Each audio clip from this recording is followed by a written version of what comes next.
പുതിയ പാലം പണി നടക്കുന്ന ഈസ്റ്റ് ഒറ്റപ്പാലത്തെ മണ്ണിടിഞ്ഞ സാഹചര്യത്തിൽ നഗരത്തിൽ രൂപപ്പെടുന്ന ഗതാഗത കുരുക്ക് പ്രശ്നം പരിഹരിക്കാൻ ഗതാഗത നിയന്ത്രണം ഏർപ്പെടുത്തും.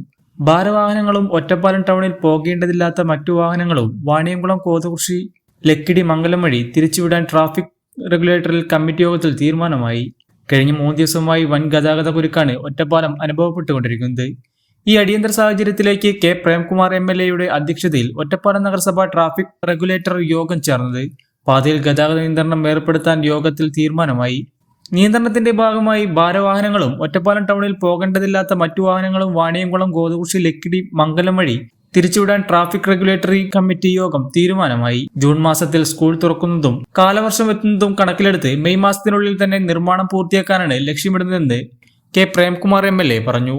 പഴയ പാലത്തോട് ചേർന്നാണ് പുതിയ പാലം പണിയുന്നത്. ഇവ തമ്മിൽ 20-25 സെന്റിമീറ്റർ മാത്രമാണ് അകലമുള്ളത് എന്നത് നിർമ്മാണത്തിൽ വലിയ വെല്ലുവിളിയാണെങ്കിലും മെയ് 20ഓടെ പ്രധാന സ്ലാബുകൾ, കോൺക്രീറ്റ് ഉൾപ്പെടെയുള്ള ജോലികൾ തീർക്കാൻ സാധിക്കുമെന്നാണ് പ്രതീക്ഷയെന്നും കെ പ്രേംകുമാർ MLA പറഞ്ഞു. നമസ്കാരം. നമ്മുടെ ഈസ്റ്റ് ഒറ്റപ്പാലം പാലം 2024 ഫെബ്രുവരിയിലാണ് അതിന്റെ എഗ്രിമെന്റ് എല്ലാം പൂർത്തീകരിച്ച് പ്രവൃത്തി ആരംഭിച്ചത്. എന്നാൽ തുടർന്ന് മെയ് മാസത്തിൽ തന്നെ പാലത്തിന്റെ ബണ്ട് കെട്ടിക്കൊണ്ടിരിക്കുന്ന സമയത്ത് മെയ് മാസത്തിൽ മഴ പെയ്ത് അത് ഒലിച്ചു പോകുന്ന പ്രശ്നമൊക്കെ ഉണ്ടായി. 2026 മെയ് മാസത്തിൽ പാലത്തിന്റെ വർക്ക് പൂർത്തീകരിക്കേണ്ടതാണ്. മറ്റു പാലങ്ങൾ ചെയ്യുന്നത് പോലെ പുതിയ ഒരു പാലം നിർമ്മിക്കുകയല്ല. 1965 പൂർത്തീകരിച്ച് ഉദ്ഘാടനം ചെയ്ത പാലം നിലനിർത്തിക്കൊണ്ട് അതിനോട് ചേർന്ന് മറ്റൊരു പാലം നിർമ്മിക്കുകയാണ്. സ്വാഭാവികമായും അതിൻ്റെതായിട്ടുള്ള ചില പ്രയാസങ്ങൾ. 2 പാലങ്ങൾ തമ്മിലുള്ള ഗ്യാപ്പ് എന്ന് പറയുന്നത് 20 മുതൽ 25 സെന്റിമീറ്റർ വരെയാണ്. അപ്പൊ നിലവിലുള്ള ഈസ്റ്റ് ഒറ്റപ്പാലത്തെ 1965 നിർമ്മാണം പൂർത്തീകരിച്ച പാലത്തിന്റെ റീറ്റെയിനിങ് വാൾ അത് കെട്ടുന്ന പ്രവൃത്തിയാണ് ഇപ്പോൾ നടക്കുന്നത്. ടൈമാണ് ഒന്ന്, നമുക്കറിയാം സ്കൂൾ തുറന്നാൽ ജൂൺ മാസം ആ നിലയിലുള്ള ഒരു പ്രശ്നം. 2, കാലാവസ്ഥ. സാധാരണ നിലയിൽ നമ്മൾ ജൂൺ മാസം മഴ ആരംഭിക്കുമെന്ന് കരുതുന്ന സമയമാണല്ലോ. അപ്പോൾ റീറ്റെയിനിങ് വാൾ കെട്ടാൻ പറ്റുന്നൊരു സമയം ഇപ്പോഴാണ്. അപ്പോൾ നമ്മളിപ്പോൾ ആലോചിച്ചിട്ടുള്ളത് ഒറ്റപ്പാലത്തേക്ക് വരുന്ന വാഹനങ്ങൾ, ഇപ്പോൾ പാലക്കാട് നിന്ന് ഒരാൾ കൊളപ്പുള്ളിക്ക് പോവുകയാണ്, അവർക്ക് ടൗണിൽ വരേണ്ട കാര്യമില്ല. മംഗലത്ത് നിന്നാണെങ്കിൽ അങ്ങനെ അവർ തിരിച്ച് വാണിയംകുളം വഴി അങ്ങനെ വിടാനുള്ള ഒരു ക്രമീകരണം. അപ്പോൾ പാലക്കാട് SP-യുമായും സബ് കളക്ടറുമായും എല്ലാം ഈ കാര്യങ്ങൾ സംസാരിച്ചിട്ടുണ്ട്. ഡിസ്ട്രിക്ട് കളക്ടറെ കോൺടാക്ട് ചെയ്തിട്ട് കിട്ടിയില്ല, അവരെ വിളിക്കാൻ ശ്രമിക്കുന്നുണ്ട്. അപ്പോൾ നമുക്ക് നല്ല ചൂടുള്ള കാലാവസ്ഥയാണ്. പോലീസിനൊന്നും അങ്ങനെ 24/7 എന്ന നിലയിലൊക്കെ വർക്ക് ചെയ്യണമെങ്കിൽ ധാരാളം ആളുകൾ നമുക്ക് വേണ്ടി വരും.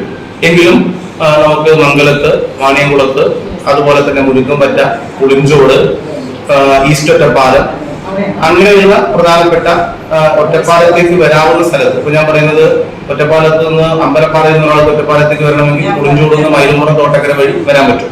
അങ്ങനെ ഒരു ക്രമീകരണം ഉണ്ടാക്കുന്നതിന് വേണ്ടിയാണ് അങ്ങനെ ഒരു അവിടെ സ്ഥലത്തെല്ലാം കോഷൻ ബോർഡുകൾ വെക്കുന്നതിന് ആവശ്യമായിട്ടുള്ള ഒരു തീരുമാനവുമാണ് ട്രാഫിക് റെഗുലേറ്ററി കമ്മിറ്റി എടുത്തിട്ടുള്ളത്.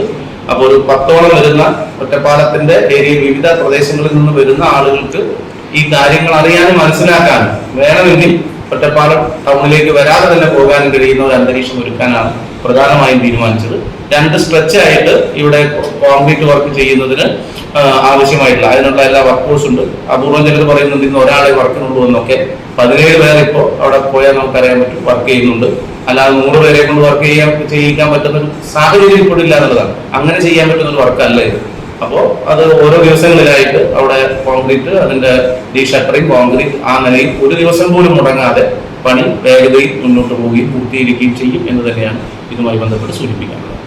ടൗൺ ഒഴിവാക്കി പോകുന്ന വാഹനങ്ങൾക്കായി വിവിധയിടങ്ങളിൽ ദിശസൂചക ബോർഡുകൾ സ്ഥാപിക്കാനും ട്രാഫിക് നിയന്ത്രിക്കാൻ കൂടുതൽ പോലീസുകാരെ വിന്യസിക്കാനും തീരുമാനമായിട്ടുണ്ട്. MLAയും മുനിസിപ്പൽ അധികൃതരും എഞ്ചിനീയർമാരും സ്ഥലത്തെത്തി നിർമ്മാണ പുരോഗതി വിലയിരുത്തി. 60 ഡയമണ്ട് റിങ്ങുകൾ സമ്മാനമായി നൽകുന്ന Kavitha golden diamonds anniversary offer. Anniversary ആഘോഷങ്ങൾ പ്രമാണിച്ച് ഏപ്രിൽ 1 മുതൽ മെയ് 31 വരെ കവിത ഗോൾഡൻ ഡയമണ്ട്സിൽ നിന്നും പർച്ചേസ് ചെയ്യുന്നവരിൽ നിന്ന് ഓരോ ദിവസവും തിരഞ്ഞെടുക്കുന്ന ഒരു ഭാഗ്യശാലിക്ക് ഒരു ഡയമണ്ട് റിംഗ് സമ്മാനം. കൂടാതെ ഓരോ പർച്ചേസിനോടൊപ്പവും ഒരു സർപ്രൈസ് സമ്മാനവും. 5% തുടങ്ങുന്ന അഡ്വാൻസ് ബുക്കിംഗ് സൗകര്യം, 2.5% തുടങ്ങുന്ന പണിക്കൂലി, സൗജന്യ ഇൻഷുറൻസ് പരിരക്ഷ, മെഗാ എക്സ്ചേഞ്ച് ആനുകൂല്യങ്ങൾ തുടങ്ങിയ മറ്റു ഓഫറുകളും. വേഗമാകട്ടെ, ഈ ഓഫറുകൾ മെയ് 31 വരെ മാത്രം. കവിത ഗോൾഡൻ ഡയമണ്ട്സ്.